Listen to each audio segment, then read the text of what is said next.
I'm going to walk you through now how to adapt a existing sloper pattern, and we're working with the sleeves right now. And this is kind of the exciting part that we as designers can play with, because the sky's the limit. I mean, you can do so many funky, weird, geometric and what's the paper, origami type patterning and folding and pleating and flaring once you get this baseline. So I'm starting with that baseline pattern, and I went ahead and I traced it again. So I've got this, these are the same, but I'm going to be working with this one, manipulating this one. The first thing I'm going to do is I have decided, and we're going to work off of an idea that Maya had about doing a box pleat up at the top shoulder. So there's going to be one little pleat there and one little pleat there. Box pleats go in, so it creates a little box. So I'm going to show you how you account for that extra room and fabric and how you bring it back down to the size that fits into your armhole. So you want to keep things symmetrical. So what I did was I folded it on my center line. See how I just folded that center line piece right there, boink. And then I came in and I matched, boop. I brought in, this is one way you could do it. I brought in this corner to meet that. Do you see how I'm kind of doing halves? You could half it like this and then half it again. That could give you some vertical lines. You just want some really consistent vertical lines. So then when you open it up, see those vertical lines that you have? And then you can draw in which ones you want to keep. The big thing here is to be consistent with your lines. I knew that I was going to use this guy here as a vertical line. That's a fold. I'm just putting a pencil line there to make it easier to see. And this line was a fold. And you want to keep your center line. All right. I don't want to mess with this part down here. So that's your underarm seam, right? That fits, that just extends the actual sleeve. I'm not planning on adding any type of body or anything like that to this fitted part, this part here. I only want to add some body to the very top. That's where I'm going to have my two pleats. So I'm going to cut off that portion of my pattern. Oh, I need my poopy scissors. Use poopy scissors when you're cutting paper. I'm going to cut off that bottom of the portion pattern because I'm not going to be adapting any of that. I only want to add fullness to this top. However, if while you're playing around and goofing off and you decide, I don't want my sleeve to come in as a fitted, I want a big bell sleeve, this is where you would open up room and space and things of that nature down here. I'm not messing with that. I'm only messing with this. I want my two pleats to line up over here. I want those two chunks of fabric to fold in like that. So I'm going to follow with my scissors. I'm going to cut down almost completely off the end of the paper, but not quite. Just want, boop, just to the very edge of it, so it's still dangling. And the mirrored side over here, boink, just till it's dangling. And then what I do, I lay it back down, and this allows me to open, let me get some tape, make my life easier. Allows me to open up, see how I'm just kind of, boop, creating, and I'm going to put an itty bitty piece of painter's tape. You can use Scotch tape if you want, but painter's tape releases better. I want to put a little piece of tape right at that pivot point. Thunk. Because I think I want it right there. I'm going to put another one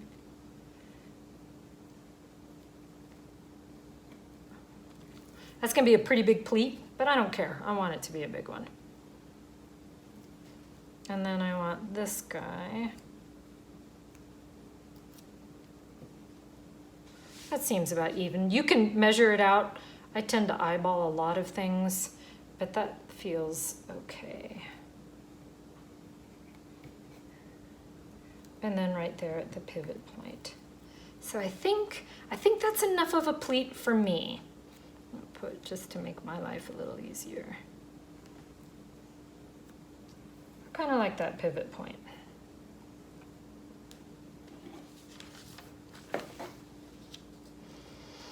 And you want to pivot it in such a way that your endpoints, that's what's ideal about going like this, your endpoints are still the same.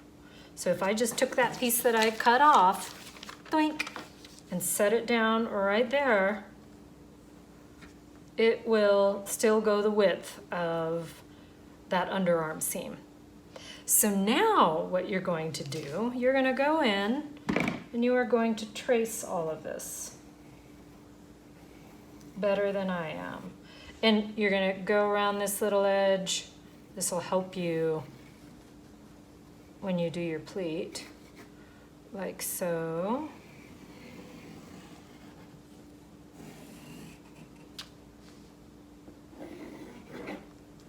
Like so.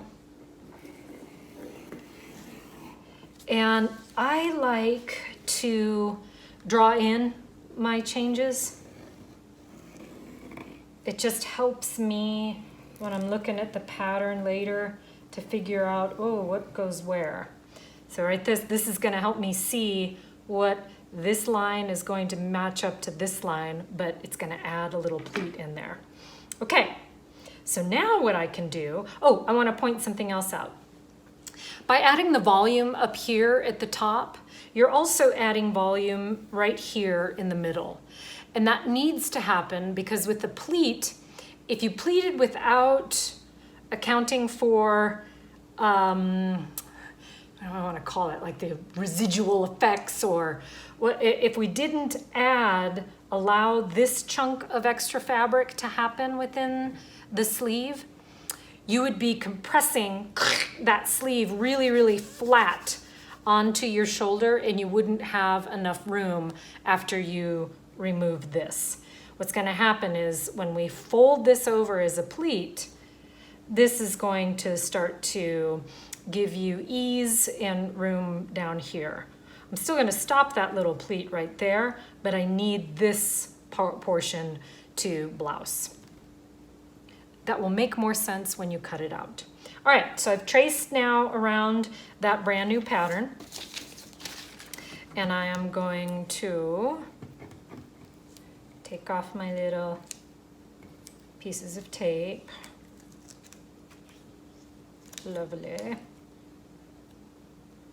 And you guys, you could do like 5 lines if you wanted to and open them up like a big fan.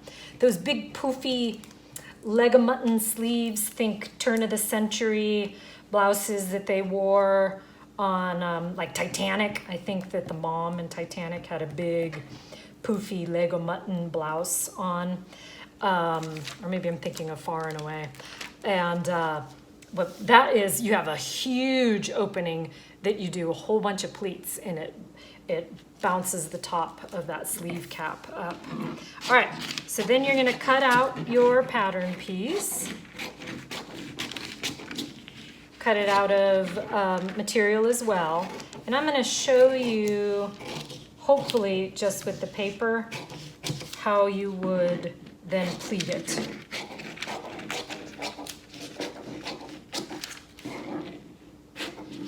And how on paper it will probably bubble a little bit down here with that extra fabric, whereas fabric, it will drape. It won't bubble, it will drape. Oh, I think I got wonky. All right, so these are the 2 extensions that we added to it. And what you would do is match line to line, just like you're doing a pleat like on a pair of pants, line to line.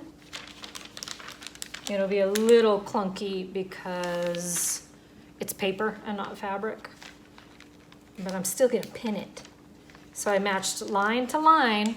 So when I open that up now, I'm gonna have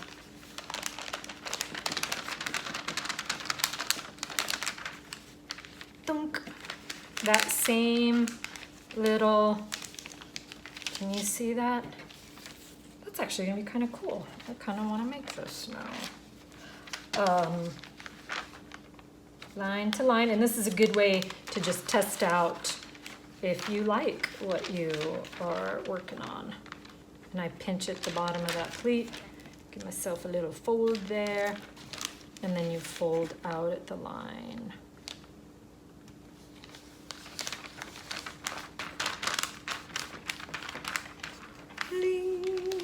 So see, I've recreated that sleeve cap.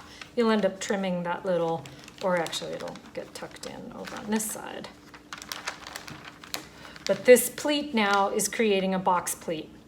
So Maya, for yours, I would move, maybe don't do your lines that far out. Maybe do, split the difference, come in much closer. That way your box, I think the picture, the image you showed me, your box pleat was right at the top of the cap. So instead of cutting over here and opening up, cut right here 2 lines and open up right there and create that box pleat. Boing. And so then I would cut 2 pieces of fabric just like this, create my pleat, and then drop that into my armhole with 2 nice little pleats in it. All right, text me if you need any help with that.